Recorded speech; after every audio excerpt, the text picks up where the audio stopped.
I'm going to go over the springing around lab where we started learning about simple harmonic motion with springs. I don't know if you can see it. I just have the setup right there. And I'm going to talk about the graphs and what like, like what they kind of mean. And also I'm going to talk I'm going to talk about the graphs and like, you can check if you got the same graphs. And then I'm going to talk about why it makes sense, like why they should make sense, about like why does spring constant affect the period, why does mass, how does amplitude affect, all that kind of stuff. So the first thing we did is that we checked like, hey, depending on, so this is sort of our equilibrium sort of position, right, where it's not stretched at all. If we stretched it, I don't know if you can see, I think the light might be okay. I'm gonna just do it here then. But what we said is like, the first thing we looked at is like, okay, if we were to stretch this string, or spring, well, I don't know why I said string. And I'm gonna use red now. If we were to stretch this spring from equilibrium, I don't know, the marker's on the ground, like how, depending on how far we stretched it, how would that affect how long it takes to make an oscillation? So we measured the amplitude in meters, right? How far we stretched it back. And we measured the time it takes for it to go back and forth. So here was sort of the graph that you should have gotten. So if we were to do, sorry if you can't see it, I'll kind of verbally explain it too.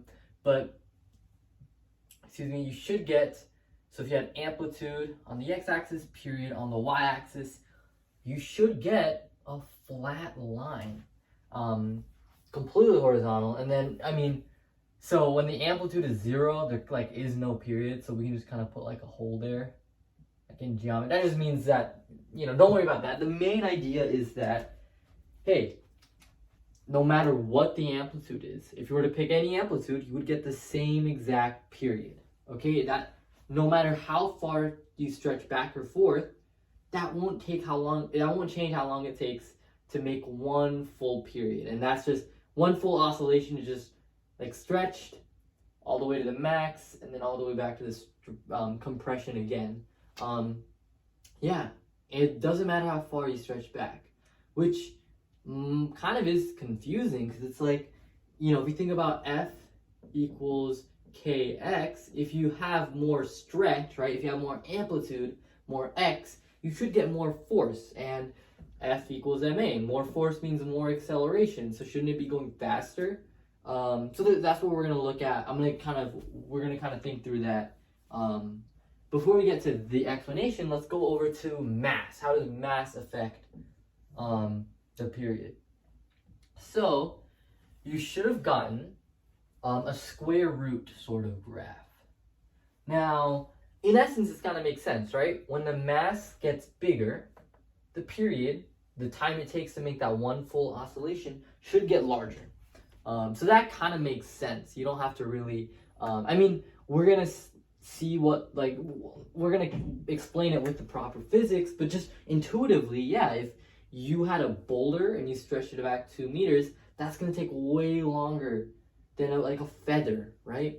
That was stretched back the same amount. And we'll talk about exactly why using the proper physics. One thing we can do now is we can linearize this graph. So it's a square root. So remember, you always want to square the y-axis. So once you square the y-axis, so I'm going to kind of erase this, you're going to get your linear. And the nice thing is that the slope is going to be 4 pi squared over k. That's like the value of the slope, just like how for force, what's a good one? Force over distance, right? For the spring, how the slope is equal to k. Same sort of idea. We can actually figure out what the equation for the period is. I just realized, I don't know why I wrote p. It should be t, right? Yeah, right. Yeah, it's t. Wait, yeah, it's t. Okay, sorry for writing p. I don't know why. But t, so we have t, so t is going to be so if we think about y equals mx plus b, I'll just say b is 0, right? There's no intercept, so we just have y equals mx. Our y is t squared. our x is m, right? That's the variable we're changing, the mass. And then we have our 4 pi squared over k. We can kind of simplify this to t squared equals 4 pi squared m over k.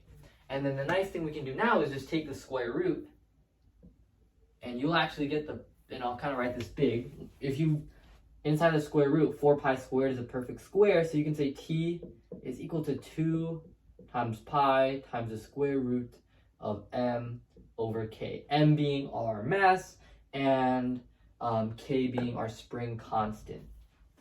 So this is the equation for the period of a why did I say pendulum? Period of a like spring oscillation, mass spring. I don't know what to really call it. But yeah, this has to do with springs. K being the spring constant, of course, and mass being the actual mass. So let's actually talk through the graphs now. And if you go to page 6, you can kind of write this down for the explanations. What happens, so if we change the k, the spring constant, what's going to happen to the period? And I don't want to just use this equation, it's a cool equation, but let's actually think about let's think about the physics here. If you have more k, well, just as a refresher, k is just how stretchy, I guess, or how strong your spring is, right? If you have a small k, it's going to be something loose like a slinky. So if you have more k for this, so let's say if we have more k, more strength in our spring, we can think of it like, if this is bigger, then F is going to be bigger, right? Assuming this stays same, more K means more F. What that means is, so I'll say it again, more K just means more force because of Hooke's law, F equals Kx. If you have more K, you just have more force. Awesome. And then obviously X is the same, right? The amount we displace. If we have more force, with Newton's second law, so I'll maybe draw this bigger, with Newton's second law, I'm going to get rid of this spring. Goodbye. F equals ma. So if the mass is same, if you have more force, you're going to get more acceleration.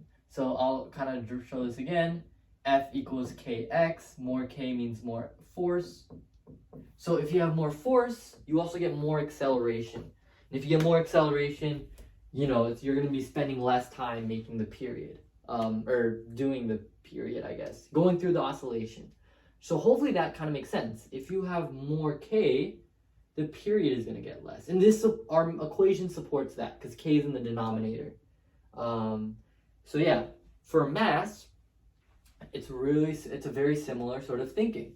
So the thing about mass is that when we think about the force of the spring, changing the mass does not change the force by the spring.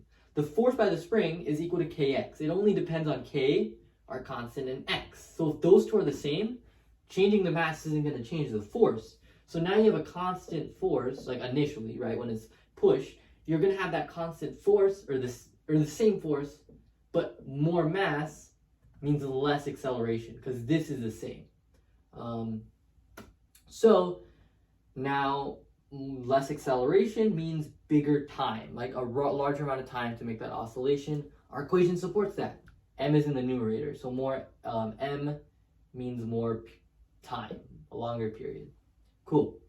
So next we got to do amplitude.